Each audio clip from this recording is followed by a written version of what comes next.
ഈശോ മിശിഹായ്ക്ക് സ്തുതിയായിരിക്കട്ടെ. ഈശോ മിശിഹായാൽ അനുഗ്രഹീതരായ വിശ്വാസ പരിശീലകരെ, ഡിസംബർ മാസം പ്രാർത്ഥനാ പരിശീലന മാസമായിട്ട് ആചരിക്കുമ്പോൾ ഈ സെഷനിൽ രണ്ടാമത്തെ പ്രാർത്ഥനാ രീതിയായ ജീസസ് പ്രയർ ആണ് നാം മനസ്സിലാക്കാനായിട്ട് പരിശ്രമിക്കുന്നത്. എന്താണ് Jesus prayer? Lord Jesus have mercy upon me. കർത്താവായ യേശുവേ, എന്നിൽ കരുണയുണ്ടാകണമേ. 4-5 നൂറ്റാണ്ടുകളിൽ മരുഭൂമിയിൽ ജീവിച്ചിരുന്ന പിതാക്കന്മാരാണ് ഈ പ്രാർത്ഥനയുടെ പ്രചാരകരായിട്ട് അറിയപ്പെടുന്നത്. ഈ പ്രാർത്ഥനയെ നമുക്ക് വിശുദ്ധ ഗ്രന്ഥത്തിൻ്റെ മുഴുവൻ സാരസംഗ്രഹമായിട്ട് കാണാനായിട്ട് സാധിക്കും. വിശുദ്ധ എഫ്രേം, വിശുദ്ധ ക്രിസോസ്റ്റോം, വിശുദ്ധ ജോൺ ക്ലിമാക്കോസ് തുടങ്ങി നിരവധി പിതാക്കന്മാർ ഈ പ്രാർത്ഥന അഭ്യസിക്കുകയും അവരുടെ എഴുത്തുകളിലും അവരുടെ ശിഷ്യന്മാരോടുള്ള സംവാദങ്ങളിലൊക്കെ ഈ പ്രാർത്ഥനയുടെ ഗുണത്തെക്കുറിച്ച് പറയുന്നതുമായിട്ട് നമ്മൾ കാണുന്നുണ്ട്. വിശുദ്ധ ലൂക്കായുടെ സുവിശേഷം 18-ാം അധ്യായം 1-ാം വാക്യം, ഭഗ്നാശരാകാതെ എപ്പോഴും പ്രാർത്ഥിക്കണമെന്നാണ് ഈശോ അവിടെ പറയുന്നത്. വിശുദ്ധ പൗലോസ് തെസ്സലോനിക്കക്കാർക്ക് എഴുതിയ 1-ാം ലേഖനം 5-ാം അധ്യായം 17-ാം വാക്യം, ഇടവിടാതെ പ്രാർത്ഥിക്കുവിൻ. നിരന്തരം പ്രാർത്ഥിക്കാനായിട്ട് അല്ലെങ്കിൽ നിരന്തരം ആത്മാവിൽ പ്രാർത്ഥന നിരതരാകാനായിട്ട് ആഗ്രഹിച്ച മരുഭൂമിയിലെ പിതാക്കന്മാരാണ് ഈ ജീസസ് പ്രയർ ഇങ്ങനെ ആവർത്തിച്ച് ഉരുവിട്ട് തങ്ങളുടെ ജീവിതത്തെ മുഴുവൻ ഇങ്ങനെ വിശുദ്ധീകരിക്കാനായിട്ട് ആരംഭിച്ചത്. മരുഭൂമിയിലെ പിതാക്കന്മാരുടെ ചൊല്ലുകൾ അധ്യാത്മ പ്രേമം, ഫിലോകാലിയ, ഒരു സാധകന്റെ സഞ്ചാരം, അദൃശ്യ പോരാട്ടം എന്നിങ്ങനെയുള്ള ഗ്രന്ഥങ്ങളിലൊക്കെ ഈ പ്രാർത്ഥനയെക്കുറിച്ച് പ്രതിപാദിക്കുന്നതായിട്ട് നാം കാണുന്നുണ്ട്. ഈ പ്രാർത്ഥന പിന്നീട് ഒരുപാട് പേരുടെ അധരങ്ങളിലെ പ്രാർത്ഥനയായിട്ട് മാറി. അതിനുശേഷം നമുക്കറിയാം, ആരാധനാക്രമത്തിൽ ലിറ്റർജിയിലെ ഒരു ഭാഗമായിട്ട് ഈ കരുണയുണ്ടാകണമേ എന്നുള്ള പ്രാർത്ഥന മാറുന്നതായിട്ട് നമ്മൾ മനസ്സിലാക്കുന്നുണ്ട്. നമ്മുടെ വിശുദ്ധ കുർബാനയിലെ കാറോസൂസുകൾക്കൊക്കെ പ്രത്യുത്തരമായിട്ട് കർത്താവെ ഞങ്ങളിൽ കരുണയുണ്ടാകണമേ എന്ന് മറുപടി പറയുന്നത് നമുക്ക് ഓർക്കാം. കർത്താവായ യേശുവിനോടുള്ള പ്രാർത്ഥനയാണ് ജീസസ് പ്രയർ. കർത്താവായ യേശുവേ, എന്നിൽ കരുണയുണ്ടാകണമേ. അപ്പസ്തോല പ്രവർത്തനങ്ങൾ 4-ാം അധ്യായം 12-ാം വാക്യം, ആകാശത്തിനു കീഴെ മനുഷ്യരക്ഷയ്ക്കായിട്ട് മറ്റൊരു നാമവും നൽകപ്പെട്ടിട്ടില്ല. ഫിലിപ്പിയർക്ക് എഴുതിയ ലേഖനത്തിലെ 2-ാം അധ്യായം 9-ാം വാക്യം, എല്ലാ നാമങ്ങൾക്കും ഉപരിയായ നാമമാണ് യേശുനാമം. സ്വർഗത്തിലും ഭൂമിയിലും പാതാളത്തിലുമുള്ള സകലരും മുട്ടുകൾ മടക്കുന്ന നാമം. സ്നേഹമുള്ളവരെ, ഈ നാമമാണ് ജീസസ് പ്രയറിൽ നാം ആവർത്തിച്ച് ഉരുവിടുന്നത്. കർത്താവിൻ്റെ കരുണയാണ് ദൈവഭക്തനുള്ള ഏറ്റവും വലിയ ഭാഗ്യം, അനുഗ്രഹം. ഈ ഒരു കരുണയ്ക്കായിട്ടാണ് നമ്മളിവിടെ യാചിക്കുന്നത്. ഈശോയുടെ രക്ഷാകര ദൗത്യം മുഴുവൻ ഉൾച്ചേരുന്നതാണ് യേശു എന്നുള്ള നാമത്തിലെ. ഒപ്പം നമുക്കറിയാം, ഗബ്രിയേൽ മാലാഖയാണ് ദൈവപിതാവ് തൻ്റെ പുത്രനായി നിർദ്ദേശിച്ച ഈ നാമം യൗസേ പിതാവിനും മാതാവിനുമൊക്കെ വെളിപ്പെടുത്തുന്നത്. എന്താണ് യേശുനാമ പ്രാർത്ഥനയുടെ ഗുണങ്ങൾ? നമ്മുടെ പ്രാർത്ഥനയുടെ അല്ലെങ്കിൽ ആത്മീയ ജീവിതത്തിൻ്റെ ലക്ഷ്യം ഈശോയുമായിട്ടുള്ള ഐക്യമാണെങ്കിൽ ഈ പ്രാർത്ഥന അർത്ഥം മനസ്സിലാക്കിയും അനുഭവിച്ചും ഏകാഗ്രതയോടെ ഉരുവിടുകയാണെങ്കിൽ അധരത്തിലെ വാചിക പ്രാർത്ഥന പിന്നീട് നമ്മുടെ ഹൃദയത്തിലെ അല്ലെങ്കിൽ മനസ്സിൻ്റെ ഒരു പ്രാർത്ഥനയായിട്ട് രൂപാന്തരപ്പെടുന്നു. ഹൃദയം കൊണ്ട് പ്രാർത്ഥിക്കുന്നവരായിട്ട് നാം മാറുന്നു. ശബ്ദമുഖരിതമായ ഒരു ലോകത്തിലാണ് നാം ഇന്ന് ജീവിക്കുന്നത്. പഠനത്തിൻ്റെ അല്ലെങ്കിൽ ജോലിയുടെയൊക്കെ ഒരുപാട് അസ്വസ്ഥതകൾ നമ്മുടെ മനസ്സിലും നമ്മുടെ ചുറ്റുപാടുകളിലൊക്കെ നിറഞ്ഞു നിൽക്കുന്നുണ്ട്. എന്നാൽ ഈ പ്രാർത്ഥന സ്വന്തമാക്കിയാൽ ഏത് സമയത്തും അല്ലെങ്കിൽ ജീവിതത്തിൻ്റെ ഏത് അനുഭവങ്ങളിലും, സന്തോഷത്തിലാണെങ്കിലും ദുഃഖത്തിലാണെങ്കിലും സഹനത്തിലാണെങ്കിലും ഒക്കെ ഹൃദയത്തിൽ ഉരുവിടാൻ പറ്റുന്ന പ്രാർത്ഥനയാണ് കർത്താവായ യേശുവേ, എന്നിൽ കരുണയുണ്ടാകണമേ എന്നത്. ഈ പ്രാർത്ഥന നമ്മെ ആന്തരിക സമാധാനത്തിലേക്കും സമഗ്രതയിലേക്കും നയിക്കുന്നുണ്ട് എന്ന് നമുക്ക് മനസ്സിലാക്കാം. വിശുദ്ധ ഗ്രന്ഥത്തിലുടനീളം കാണുന്ന എല്ലാ പ്രാർത്ഥനകളുടെയും യാചനകളുടെയും ഒക്കെ ഒരു സംഗ്രഹം ആയിട്ട് ഈ ലഘു പ്രാർത്ഥനയെ നമുക്ക് മനസ്സിലാക്കാം. അന്ധനായിരുന്ന ബർത്തേമിയോസ് യാചിക്കുന്നുണ്ട്, ദാവീദിന്റെ പുത്രനായ യേശുവേ, എന്നിൽ കരുണയുണ്ടാകണമെന്ന്. അതുപോലെ 10 കുഷ്ഠരോഗികൾ പറയുന്നുണ്ട്, കർത്താവേ, ഞങ്ങളിൽ കരുണയുണ്ടാകണമേ എന്ന്. ഈ ലളിതവും ഹൃദയംഗമവുമായ ഈ പ്രാർത്ഥന, കർത്താവായ യേശുവേ, എന്നിൽ കരുണയുണ്ടാകണമേ എന്നുള്ള പ്രാർത്ഥന എന്തെങ്കിലും ഭൗതികമായ ആവശ്യങ്ങൾക്കോ നേട്ടത്തിനോ ലക്ഷ്യത്തിനോ വേണ്ടിയുള്ള ഒരു പ്രാർത്ഥനയല്ല. മറിച്ച് കർത്താവിൻ്റെ കരുണയാണ് ഈ പ്രാർത്ഥനയിൽ നമ്മൾ ആഗ്രഹിക്കുന്നത്, ആവശ്യപ്പെടുന്നത്.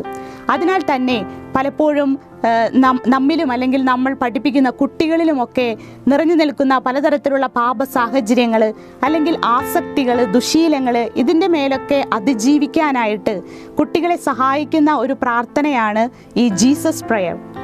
മറ്റൊരു ഗുണമെന്ന് പറഞ്ഞാൽ ദേഷ്യം, അലസത, ഇങ്ങനെയുള്ള നെഗറ്റീവ് വികാരങ്ങളിലൊക്കെ പലപ്പോഴും അതിൻ്റെ ഇമ്മേഴ്സ്ഡ് ആയിട്ട് ഇരിക്കാനായിട്ട് സാധ്യതയുള്ള സമയങ്ങളിലൊക്കെ ഈ പ്രാർത്ഥന ഉരുവിടുമ്പോൾ അത് നമ്മുടെ സമയത്തെ കുറേ കൂടി ക്രിയേറ്റീവായിട്ട്, പ്രൊഡക്റ്റീവായിട്ട് മാറ്റാൻ തക്ക വിധത്തിൽ പോസിറ്റീവ് എനർജി കൊണ്ട്, പരിശുദ്ധാത്മാവിനെ കൊണ്ട് നിറയ്ക്കാനായിട്ട് ഇടയാകുന്നുണ്ട്. അതുപോലെ ഈ പ്രാർത്ഥനയുടെ ഒക്കെ തന്നെ ലക്ഷ്യം എന്ന് പറയുന്നത് ദൈവൈക്യമാണ്. അപ്പോൾ ഇതിൻ്റെ ആവർത്തിച്ചുള്ള ഉരുവിടൽ, കർത്താവായ യേശുവേ എന്നിൽ കരുണയുണ്ടാകണമേ എന്നുള്ള ആവർത്തിച്ചുള്ള ഉരുവിടൽ അവസാനം നമ്മുടെ ഹൃദയത്തിലേക്ക് ഇറങ്ങുകയും ആ ഹൃദയത്തിൻ്റെ പ്രാർത്ഥനയായിട്ട് നമ്മുടെ നെടുവീർപ്പുകൾ പോലും പ്രാർത്ഥനയായിട്ട് മാറുമ്പോൾ നമ്മുടെ ഹൃദയത്തിൽ സംഭവിക്കേണ്ട ദൈവൈക്യം നമുക്ക് സ്വന്തമാക്കാനായിട്ട് സാധിക്കുന്നുണ്ട്. ഈ പ്രാർത്ഥന കുട്ടികളെ അഭ്യസിപ്പിക്കുമ്പോൾ അവർക്ക് ഒരുപക്ഷെ സുഹൃത ജപങ്ങളൊക്കെ ചൊല്ലി പരിചയമുള്ളവരാകാം. പ്രത്യേകിച്ച് ചെറിയ കുട്ടികൾ അല്ലെങ്കിൽ കുർബാന സ്വീകരണത്തിനൊക്കെ ഒരുങ്ങുമ്പോൾ ടീച്ചേഴ്സ് സുഹൃത ജപങ്ങൾ ചൊല്ലാനായിട്ട് പഠിപ്പിക്കാറുണ്ട്. പിന്നീട് ആ ശീലമൊക്കെ നിന്നു പോകുന്നുണ്ട്. പ്രത്യേകിച്ച് വലിയ കുട്ടികളിൽ ഇങ്ങനെ കൊച്ചു പ്രാർത്ഥനയ്ക്കൊക്കെ ശ്രമിക്കുക എന്നുള്ള താല്പര്യമൊക്കെ കുറഞ്ഞുകൊണ്ടിരിക്കുന്ന ഒരു കാലഘട്ടത്തിലാണ് നാം ഇന്ന് ജീവിക്കുന്നത്. അപ്പോൾ ഈ ജീസസ് പ്രയർ അവരുടെ മുമ്പിൽ അവതരിപ്പിക്കുമ്പോൾ നമ്മൾ ഓൾറെഡി മോട്ടിവേറ്റഡ് ആയിരിക്കണം. ഒപ്പം നമ്മുടെ മുന്നിലിരിക്കുന്ന കുട്ടികളെ മനസ്സിലാക്കി അവർക്ക് ഇഷ്ടപ്പെടുന്ന രീതിയിൽ അല്ലെങ്കിൽ അവർക്ക് താല്പര്യം ഉണർത്തുന്ന രീതിയിൽ വേണം നമ്മളിത് അവതരിപ്പിക്കാനായിട്ട്. അപ്പോൾ ആദ്യമേ തന്നെ ക്ലാസ്സിൽ വെച്ച് തന്നെ കുറച്ച് സമയം ഈ പ്രാർത്ഥന, കർത്താവായ യേശുവേ എന്നിൽ കരുണയുണ്ടാകണമേ അല്ലെങ്കിൽ Lord Jesus have mercy upon me എന്നുള്ള പ്രാർത്ഥന കുറച്ച് സമയം ക്ലാസ്സിൽ വെച്ച് തന്നെ ശാന്തമായിട്ട് ഉരുവിടാനായിട്ട് അവരെ പ്രോത്സാഹിപ്പിക്കുന്നത് നല്ലതാണ്. അതുപോലെ തന്നെ ക്ലാസ്സിലെ വാട്സപ്പ് ഗ്രൂപ്പുകളുണ്ട്, അതൊക്കെ നമുക്ക് സജീവമാക്കാം. ഒരു ദിവസം അല്ലെങ്കിൽ എത്ര തവണ ഈ പ്രാർത്ഥന ചൊല്ലാനായിട്ട് സാധിച്ചു എന്നത് ഓരോ കുട്ടിയും ഗ്രൂപ്പിൽ മെസ്സേജ് ചെയ്യുകയാണെങ്കിൽ അത് മറ്റുള്ള കുട്ടികൾക്കും കൂടി അതൊരു പ്രോത്സാഹനമാകാനായിട്ട് സാധ്യതയുണ്ട്. അപ്പോൾ നമ്മുടെ ക്ലാസ്സിലെ ഗ്രൂപ്പുകൾ സജീവമാക്കുന്നത് നല്ലതാണ്. ഒപ്പം തന്നെ ചൊല്ലാനായിട്ടൊരു പ്രോത്സാഹനമായിട്ട് നമുക്ക് ഒരു മാസത്തിൽ നമുക്ക് എല്ലാവർക്കും കൂടെ ഒരു 50,000 പ്രാവശ്യം ഈ ജീസസ് പ്രയർ നമുക്ക് ചൊല്ലി അഭിഷേകത്തിനായിട്ട് ആഗ്രഹിക്കാം, പ്രാർത്ഥിക്കാം എന്നൊക്കെ ഒരു ടീച്ചറിൻ്റെ കയ്യിൽ നിന്ന് ഒരു പ്രോത്സാഹനം കിട്ടുകയാണെങ്കിൽ കുട്ടികൾ തീർച്ചയായിട്ടും അത് ചൊല്ലാനായിട്ട് പരിശ്രമിക്കും. അതുപോലെ നമുക്കറിയാം ഒരു 2 മിനിറ്റ് സമയം മതി ഒരു 100 പ്രാവശ്യം ഈ ജീസസ് പ്രയർ ആവർത്തിക്കാനായിട്ട്. അപ്പോൾ ഈ 2 മിനിറ്റ് സമയം ഏകാഗ്രതയോടുകൂടി ഈ പ്രാർത്ഥന ചൊല്ലാനായിട്ട് സാധിക്കുന്നുണ്ടോ നമ്മുടെ മക്കൾക്ക് എന്നുള്ളത് നമുക്കൊന്ന് നോക്കാം. അപ്പോൾ അതിനായിട്ട് അവരെ പ്രോത്സാഹിപ്പിക്കുന്നത് നല്ലതാണ്. അതുപോലെ തന്നെ നമുക്ക് പല സമയങ്ങളുണ്ട് ഈ പ്രാർത്ഥന ചൊല്ലാനായിട്ട്. ഏത് പ്രാർത്ഥനയുടെ സമയത്തും ഉള്ളിൽ ഈ ഒരു കൊച്ചു പ്രാർത്ഥന ഉണ്ടായിരിക്കുന്നത് നല്ലതാണ്. മാത്രമല്ല വീട്ടിൽ നിന്നൊക്കെ പള്ളിയിലേക്ക് നടക്കുന്ന വഴികളിൽ ചിലപ്പോൾ ഒറ്റയ്ക്കായിരിക്കാം, അപ്പോഴൊക്കെ ഈ പ്രാർത്ഥന ഉരുവിടുന്നത് നല്ലതാണ്. അതുപോലെ പള്ളിയിലെത്തി വിശുദ്ധ കുർബാന തുടങ്ങുന്നതിന് മുമ്പുള്ള സമയങ്ങളാകാം, അല്ലെങ്കിൽ സ്കൂളിലേക്കുള്ള യാത്രയിൽ ബസ്സിൽ യാത്ര ചെയ്യുമ്പോഴാകാം, മറ്റു കാര്യങ്ങളൊന്നുമില്ല. അപ്പോൾ മനസ്സൊക്കെ ഏകാഗ്രമാകാനായിട്ട് ഈ പ്രാർത്ഥനയോടുകൂടി പോകുന്നത് നല്ലതാണ്. അതുപോലെ തന്നെ ഇങ്ങനെ കുട്ടികളോട് പറയാം, ഇങ്ങനെ ഒരു 100 മണിയുള്ള ചെറിയൊരു കൊന്ത, സുഹൃതജപ കൊന്ത എന്നാണ് ഇത് അറിയപ്പെടുന്നത്. ഈ ഒരു കൊന്ത പിടിച്ച് നമുക്കിങ്ങനെ ചൊല്ലുന്നത് നല്ലതാണ്. അപ്പോൾ ടീച്ചേഴ്സ് സഹായിക്കുകയാണെങ്കിൽ അല്ലെങ്കിൽ കുട്ടികളെ കൂടി ഉൾപ്പെടുത്തിയിട്ട് ഇങ്ങനെയുള്ള 100 മണി ചെറിയ കൊന്ത അല്ലെങ്കിൽ 10 മണി കൊന്തയാണെങ്കിലും നമുക്ക് ഇത് നാമജപത്തിനായിട്ട് ഉപയോഗിക്കാവുന്നതാണ്. അല്ലെങ്കിൽ നമ്മൾ ചൊല്ലുന്ന ചെറിയ ജപമാല ഉണ്ടല്ലോ, ജപമാല ആണെങ്കിൽ പോലും നമുക്ക് ഈ സുഹൃത ജപം ആവർത്തിച്ച് ചൊല്ലാനായിട്ട് ഉപയോഗിക്കുന്നത് നല്ലതാണ്. പലപ്പോഴും നമ്മൾ വിചാരിക്കും ഒത്തിരി പ്രാവശ്യം എനിക്കിത് ചൊല്ലാനായിട്ട് സാധിക്കും, ജപമാലയൊന്നും വേണ്ട, ഞാൻ തന്നെ മനസ്സിൽ ഉരുവിട്ടോളാം എന്നൊക്കെ പറയും. പക്ഷേ പലപ്പോഴും നമുക്കറിയാം വൈകുന്നേരമായിട്ട് എത്ര തവണ ഞാൻ ഈ പ്രാർത്ഥന ചൊല്ലി എന്ന് നോക്കുകയാണെങ്കിൽ, ഒന്ന് ആത്മശോധന ചെയ്യുകയാണെങ്കിൽ വളരെ ചുരുക്കം പ്രാവശ്യം മാത്രമായിരിക്കും ചൊല്ലിയിട്ടുണ്ടാവുക. അപ്പോൾ ഇങ്ങനെയുള്ള എന്തെങ്കിലും കൊന്തയൊക്കെ പിടിച്ച് ഈ പ്രാർത്ഥന ഉരുവിടുന്നത് ആദ്യ നാളുകളിലൊക്കെ വളരെ ഉപകാരപ്രദമാണ്. നമുക്കറിയാം നമ്മുടെ സ്കൂളുകളിൽ അല്ലെങ്കിൽ ജോലി സ്ഥലങ്ങളിൽ, പ്രത്യേകിച്ച് അത് ക്രൈസ്തവ സ്ഥാപനങ്ങളാണെങ്കിൽ ചാപ്പലോ അല്ലെങ്കിൽ ഒരു പ്രയർ ഹോളോ ഒക്കെ അവിടെ നമുക്ക് അവൈലബിൾ ആണ്.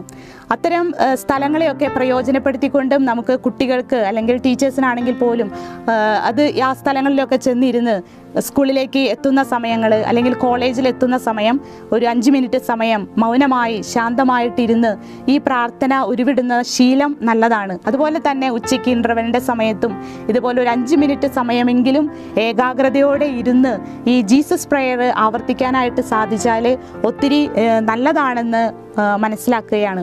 അപ്പോൾ ഏറ്റവും ഷോർട്ടാണ്, പക്ഷേ ഏറ്റവും പവർഫുള്ളായിട്ടുള്ള ഈ പ്രാർത്ഥന നമുക്ക് അഭ്യസിക്കാനായിട്ട് ശീലിക്കാം. നമ്മുടെ ഉള്ളിലെ യേശു സാന്നിധ്യം നമ്മെ രൂപാന്തരപ്പെടുത്തുമെന്നാണ് പറയുന്നത്. നമ്മൾ കാണുന്നുണ്ട്, പഴയ നിയമത്തിൽ കർത്താവിനെ കണ്ട മോശയുടെ മുഖം തേജോമയമായി എന്നാണ് പറയുന്നത്. അതുപോലെ ഉള്ളിൽ അനുഭവിച്ച യേശുവിൻ്റെ സാന്നിധ്യം അല്ലെങ്കിൽ യേശുവിൻ്റെ സ്നേഹം സ്തേഫാനോസിനെ കല്ലെറിഞ്ഞു കൊല്ലുന്ന അവസരത്തിൽ പോലും അവൻ്റെ മുഖം ദൈവദൂതന് തുല്യമായിട്ടാണ് ജനങ്ങൾ ചുറ്റും കൂടി നിന്നവരെ കണ്ടത്. അപ്പം അതുപോലെ ആന്തരികമായൊരു പ്രാർത്ഥന അഭ്യസിക്കുകയാണെങ്കിൽ അത് നമ്മെ ആന്തരിക സമഗ്രതയിലേക്ക് നയിക്കും. ഒപ്പം ഈ പ്രാർത്ഥന വഴിയായിട്ട് നമ്മൾ തന്നെ ശുദ്ധീകരിക്കപ്പെടാനായിട്ട്, വിശുദ്ധിയിൽ നിറയാനായിട്ട് നമുക്കും നമ്മുടെ മക്കൾക്കും സാധിക്കുമെന്നുള്ളത് നമുക്ക് മനസ്സിലാക്കാം. ഈ ഒരു പ്രാർത്ഥന ചൊല്ലി നമ്മുടെ ഹൃദയവും നമ്മുടെ ജീവിതവും രൂപാന്തരപ്പെടാനായിട്ട് നമുക്ക് ആഗ്രഹിക്കാം. നമ്മുടെ കുട്ടികളിലെല്ലാം വിശുദ്ധി നിറയാനായിട്ട് ആഗ്രഹിച്ച് ഈ ഒരു കൊച്ചു പ്രാർത്ഥനാ രീതി നമ്മുടെ മക്കളെ നമുക്ക് പരിശീലിപ്പിക്കാം. ദൈവം നമ്മെ ഓരോരുത്തരെയും അനുഗ്രഹിക്കട്ടെ. Thank you.